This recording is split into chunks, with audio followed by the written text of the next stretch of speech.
మార్చి 17, 2024 రంగారెడ్డి జిల్లా ఇబ్రహీంపట్నంలోని బాటసింగారంలో మల్లాది సుబ్బమ్మ రామమూర్తి కళావేదికలో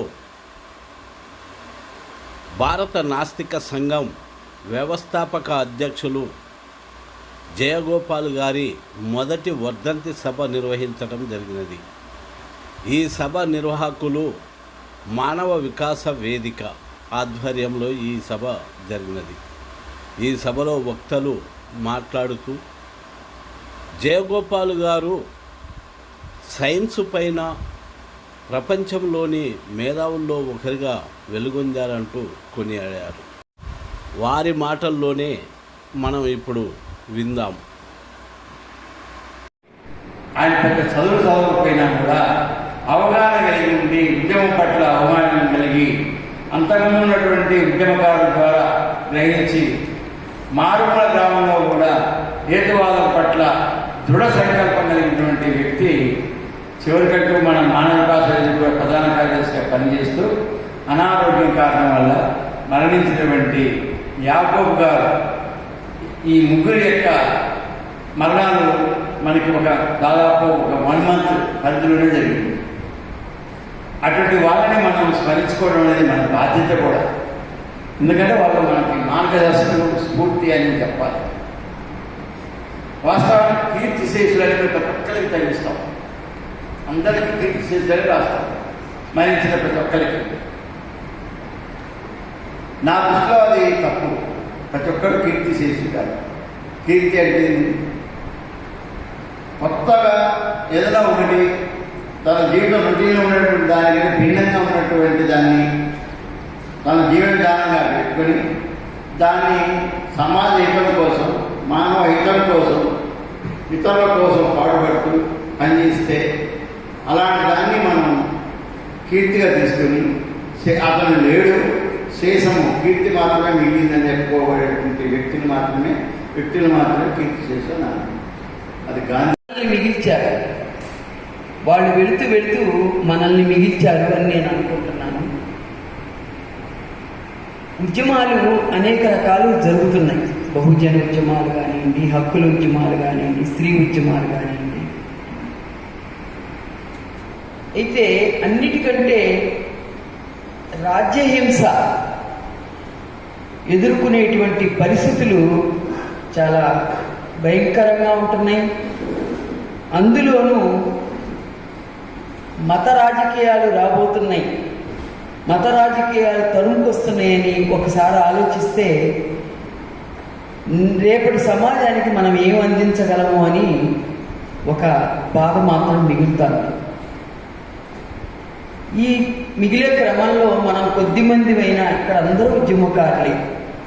ఇందాక కొత్తగా వచ్చిన అమ్మాయిల్ని పలకరిస్తే పీడిఎస్సి నుంచి వచ్చాము మేడం, అక్క ఫస్ట్ టైం నేను అమ్మాయిని పలకరించడం.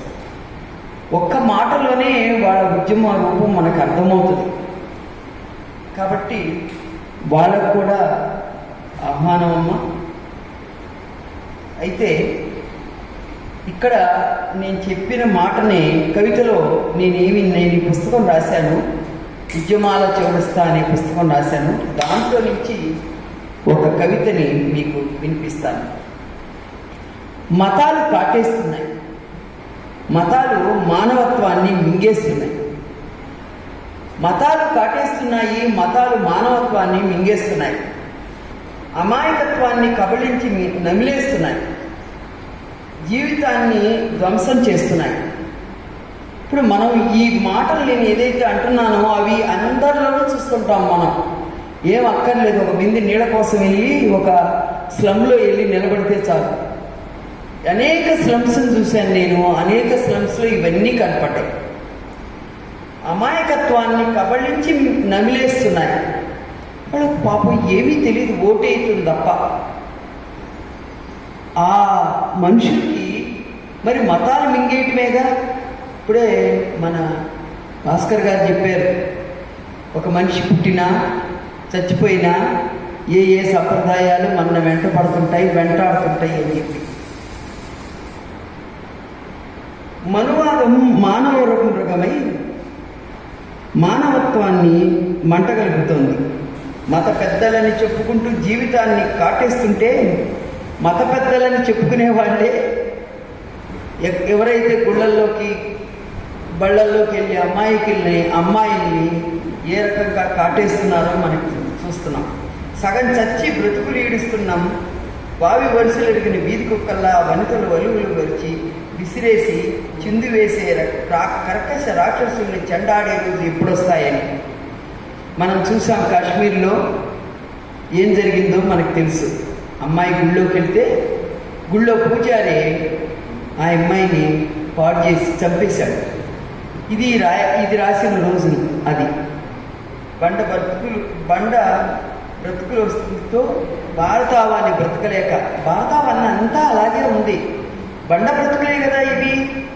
నేను ఇప్పుడు ఇందాకటి నుంచి మన వాళ్ళు జ్యోత్స్న వచ్చింది అంటున్నారు. నేను సహజంగా మానవ వికాసం వేదిక మీటింగ్కి సహజంగా వస్తుంటా. అది ఏంటంటే నేను ఏదో నేర్చుకుందాం, మన వాళ్ళని కలిసి వెళదాం.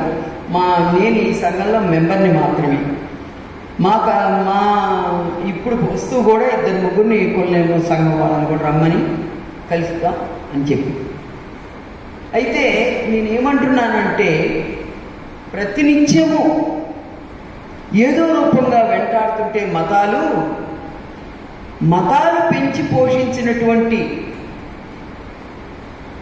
మానవత్వంతో జీవించాల్సిన వాళ్ళు మానవత్వం కూడా మరిచి బ్రతుకుతున్నారు. అంటే ఒక ఆడపిల్ల, ఒక స్త్రీ ఇంటి నుంచి బయటికి కదలాలంటే ఎంత స్ట్రగులో అది మాకే తెలుసు. మగవాళ్ళకి దాదాపు అర్థం కాదు, చెప్పినా అర్థం కాదు. వచ్చిన తర్వాత కూడా సహించలేదు. నే కాదు, ఎవరైనా అంతే. అందుకని కాళ్ళీడుస్తూ జీవోత్సవాల్లాగా బ్రతకలేమని ముప్పన్నెల జెండాకి సెల్యూట్ చేసి చెప్పాలనుంది. మన మధ్య బైబిలు, ఖురాను, భగవద్గీతలు చివిటివాని ముందు శంఖం ముందిన చందంగా మారాయి. మరి బైబిల్ చదువుతున్నారు, ఖురాన్లు ఉన్నాయి, ఎన్నో అయితే అది కొద్దిమందికే తెలుసు. ఎందుకంటే వారు ప్రభుత్వ ఉద్యోగి, వారు వెనక వంటి ప్లాన్స్ ఇచ్చుకుంటూ నడిపించేది నన్ను.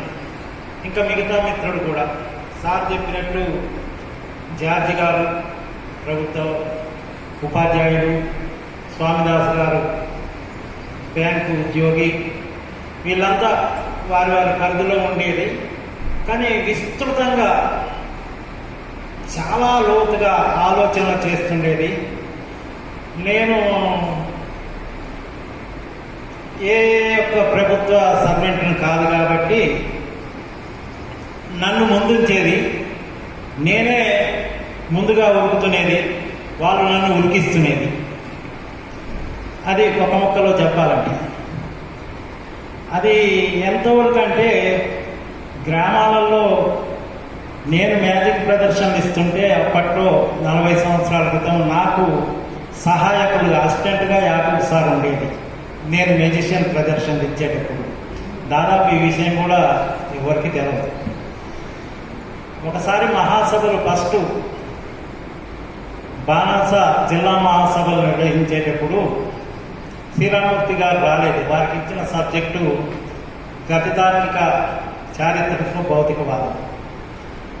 అప్పుడు మళ్ళీ కమిటీ ఆ కార్యక్రమాలు అయిపోయిన తర్వాత కమిటీ నిర్ణయాలు చేసేటప్పుడు అసలు ఎవరినో మనం అంటే వాళ్ళు బయట వాళ్ళు కాదు, మన మార్గదర్శకులే. ఈ జయగోపాల్ గారు, రామకృష్ణ గారు, కెఎస్ చరణ్ గారు, గుడిపాటి ప్రసాదరావు గారు, వీళ్ళ మీద డిపెండ్ అయ్యి మనం వారి నుంచి సబ్జెక్టు తెప్పించుకోవటం ఏంటి, అసలు మనమే ఒక ఉపన్యాసకులుగా ఎందుకు తయారు కాకూడదు అనేది అక్కడ క్రియేట్ చేశారు యాకూబ్ సార్. అందులో భాగంగానే నాకు బైబిల్ సబ్జెక్ట్ ఇచ్చాను. ఆ ప్రారంభంలో నేనప్పుడు నాస్తికయం పత్రికలో పరిశుద్ధ గ్రంథమా అపరిశుద్ధ గ్రంథమా అనేది నేను పంపిస్తే ప్రింట్ చేయడం జరిగింది. వారు కూడా కొంతమంది కొన్ని సబ్జెక్టులు తీసుకున్నారు, కొంత అవగాహన పెంచుకున్నారు. ఆ విధంగా మహాసభలో అప్పుడు పింగళి దశరావు గారిని కూడా ఇన్వైట్ చేయటం అయింది, వారు కూడా రావడం అయింది. ఇలా చెప్పుకుంటూ పోతే మనకు ఇసుకు పుట్టవచ్చు, రోజుల తరబడి చెప్పుకోవచ్చు. ఈ విధంగా వారి గురించి ఎంత చెప్పినా తక్కువే.